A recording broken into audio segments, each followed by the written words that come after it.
दूसरा राजा उसकी 13 अध्याय उसकी 20 आयत और 21 आयत। तब अलीशा मर गया और उसे मिट्टी दी गई।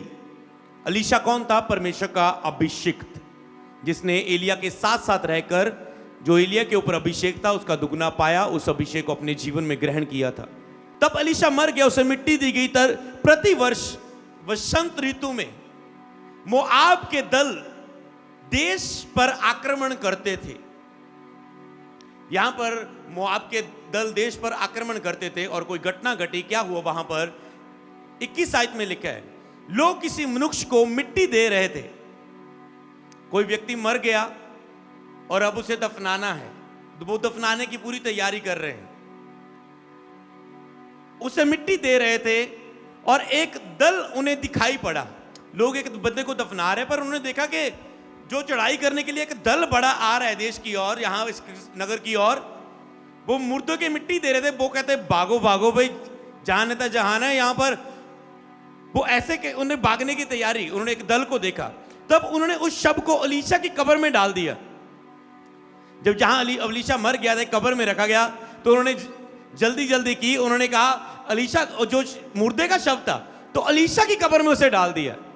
जब अलीशा की कब्र में डाला तो अलीशा की हड्डियों से छूते ही वह जी उठा।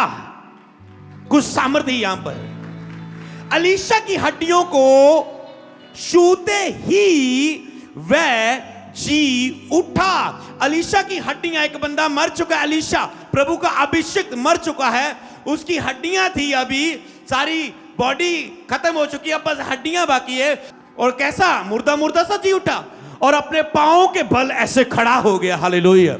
मैं सबसे पहले आपको बताना चाहता हूं, अभिषेक कैसे प्राप्त करने से पहले मैं आपको बताना चाहता हूं अभिषेक क्या है, अभिषेक है क्या।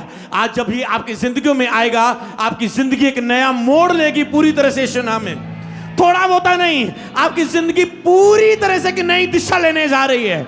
आपकी सेवकाई पूरी रीति से एक नई दिशा लेने जा रही है। चूत भाई बहनों, पूरी एक नई दिशा आपकी जिंदगी लेने जा रही है यीशु मसीह के नाम में।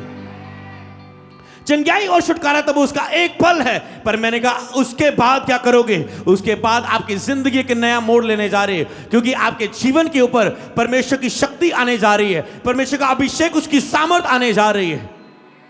अभिषेक के बारे में सुनते ही अभिषेक तुम्हारी जिंदगी की ओर आना शुरू हो जाता है, तुझ में ठहरना शुरू हो जाता है। केवल सुनने के बारे में, सुनते ही वो सामर्थ तुझ में आनी शुरू हो जाती है, तुम्हारे अंदर विश्वास पैदा हो जाता है। तो अलीशा की हड्डियों को छूते ही वह जी उठा। तो अलीशा की हड्डियों को छूते हुए ही एक मुर्दा जी उठा। इसका कारण क्या था? क्योंकि अलीशा अभिषेक पाया हुआ व्यक्ति था। इससे पहले कि मैं आगे बढ़ूं, मैं आपको पूछना चाहता हूं, क्या आप भी अभिषेक पाया हुआ व्यक्ति आज बनना चाहते हैं? सचमुच तो आज आत्मा में रहना, शर्माना मत, यस बोलने से या आमीन बोलने से, या उन घोषणाओं को रिसीव करने से। मैं आपसे फिर पूछना चाहता हूं, प्रभु मुझे 3 बार पूछने को कह रहे हैं, क्या तुम अभिषेक पाया हुआ व्यक्ति बनना चाहते हो? समझ के बोलना। जैसे अलीशा अभिषेक पाया हुआ था, क्योंकि उसकी हड्डियों को छूते ही मुर्दा जी उठा। क्यों? इसका सामर्थ का रहस्य क्या था? क्योंकि वो अभिषेक पाया हुआ व्यक्ति था। क्या आप भी अभिषेक पाया हुआ व्यक्ति बनना चाहते हैं? हालेलुया। तो मैं आपको और बताना चाहता हूं, यहां आपको क्या दिखा कि एक अलीशा की हड्डियों को छूते ही एक व्यक्ति जी उठा। यहां आपको क्या दिखा? बोलो अभिषेक। बोलो ये अभिषेक है। अभिषेक क्या है मैं आपको बता रहा हूं। बोलो ये अभिषेक है, ये अभिषेक है। उस वचन की ओर, स्क्रीन की ओर उंगली करके बोलो, बोलो ये अभिषेक है, बोलो ये अभिषेक है, बोलो ये अभिषेक है। जिसके बारे में मैंने सुना, ये परमेश्वर का अभिषेक है, ये परमेश्वर की सामर्थ है, ये परमेश्वर का अभिषेक है, ये परमेश्वर का अभिषेक करता है। हालेलुया। ये आपने अलीशा के बारे में पढ़ा।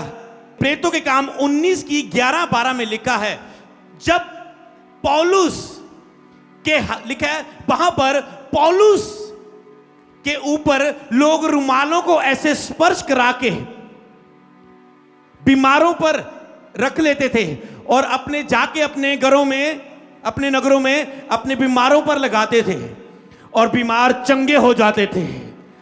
तो मैं पूछना चाहता हूं ये क्या है? बोलो ये अभिषेक है। पौलुस की लाइफ में ये अभिषेक है।